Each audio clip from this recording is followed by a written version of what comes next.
I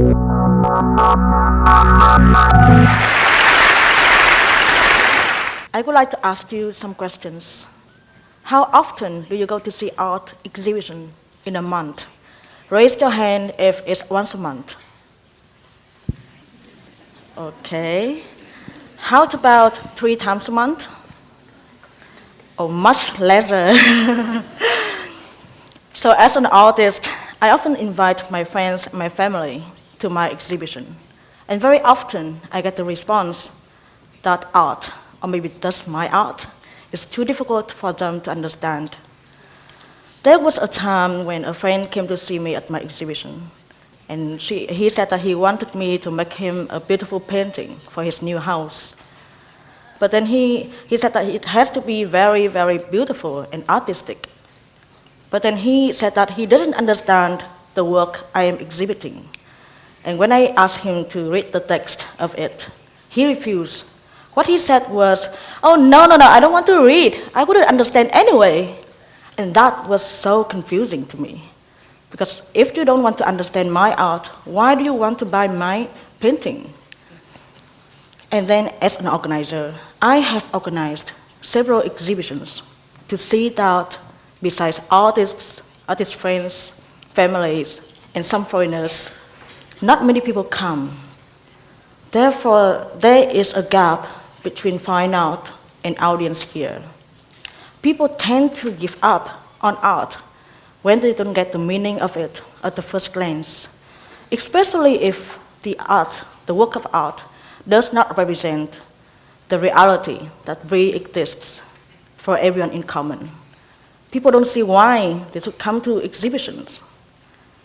Why is that? I think there are several reasons for that, and in this talk, I would like to name a few. First, it is about the misperception of being an artist. In our community, the word artist conjures a vision of temperamental, artistic, leading a carefree life. An artist is often poor, then lives an unstable life. And then art is often referred as what we said in Vietnamese, ánh trăng lừa dối, or the lying moonlight. There is an uncertainty about what the arts are and what are the worthwhile outcomes they can produce. And then the second reason is how we were taught art in public schools. In Vietnam, art education has never been a priority. We focus more on the academic skills, such as maths, science, social science, English, and then we stopped studying fine arts or all the arts after grade 9, as it is the time for us to focus more on the subject that can help us to obtain a purposeful career with paid work. Regardless how we draw as toddlers, we were all taught to draw in some very typical way. How many of you find this picture familiar? Yeah, even foreigners? And then how many of you actually live in such a house? Oh, there is, but I guess not many. Somehow, we are all trained to draw this house, this cliché image, which was found in our textbook, in a way. So, to change that, how we change that, I believe it has to start from art education. So after I came back from my MA in Fine Art in the UK, I really wanted to teach at the Fine Art University. But I was told I should do something, I should not do something new, but I should stick to the traditional type of paintings, which is landscape, still life, portraits. And then I was even told that I look more like a student. This is me. And I should do something with my hair, so I would look more like a professor. And I don't know if I look like that now. So I realized that if I want to make any changes, the fastest way is to go an alternative path. So I started open classes for children and adults. And I ask my students to observe the objects they want to draw carefully, to focus more on how they feel and think rather than what it is. And the result is they stop drawing the cliche image like what we just saw in the slide, but like this. This is the church in Hanoi, the famous one. And then I never forget the time we hosted the first workshop at the space. The workshop was about movement. And then at that time, my friend said, it should be for free, because if it's not free, if we charge people money on an art event, no one would come. And that was like more than 4 years ago in Hanoi. So yes, it was for free. And yes, we have people come. And then we have many participants who came from so many different backgrounds. We have office workers, we have students, we have housewives, and of course we have some artists. And then I was so surprised with how creative and wide and crazy people were. But let me tell you, it's not the artist, but it's the other people from other fields that were the greatest.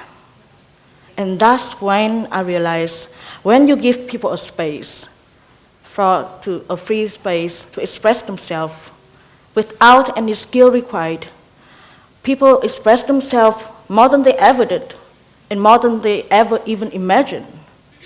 And that's the true purpose of art, a free form to express yourself, your feelings, your thoughts. And that's when people feel closer to art.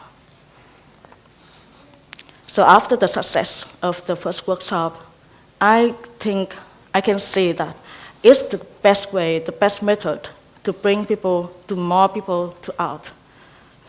So after 2 years of experimenting with different types of workshops, activities, I co-founded Six Space. The idea is to create an open platform for artistic and cultural exchanges among artists, researchers, cultural workers, intellectuals from different backgrounds, through exhibitions, workshops, art talk, discussion, film screenings, because we believe only by creating such an open platform can you have more practitioners and more audience. And we don't want to focus on just fine art.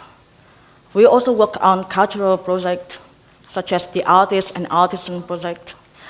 And for instance, there was an event called The Other Vietnamese Puppetry. We brought the whole puppetry theater to our space with 15 artisans from a village in Hai Phong City to Hanoi. And that's the very first time they ever stepped foot in an art space. And we have so many people came, people from different ages, from different backgrounds. Even my aunt, who was 74 years old at that time, she came. And she came to me at the end of the performance and said, I have never seen anything like this. I have never been in such a place. To sum it up, art education is the most efficient way to build a community of art lovers. And the proper way to do it is to encourage the freedom of expression, not restrict with the skills, but to embrace the connection between culture and art. And instead of trying to grasp art without the need for thought, we should open to different representations of art, open to look at a work of art in different perspectives, and most importantly, to set a personal connection with the work. Art should not be that difficult and distant. And let me end my talk with a story. Before I came here, a friend asked me, why is art important? And I answered him, no, it's not important. We can survive without art. But with art, our lives, your life, is more beautiful. Thank you.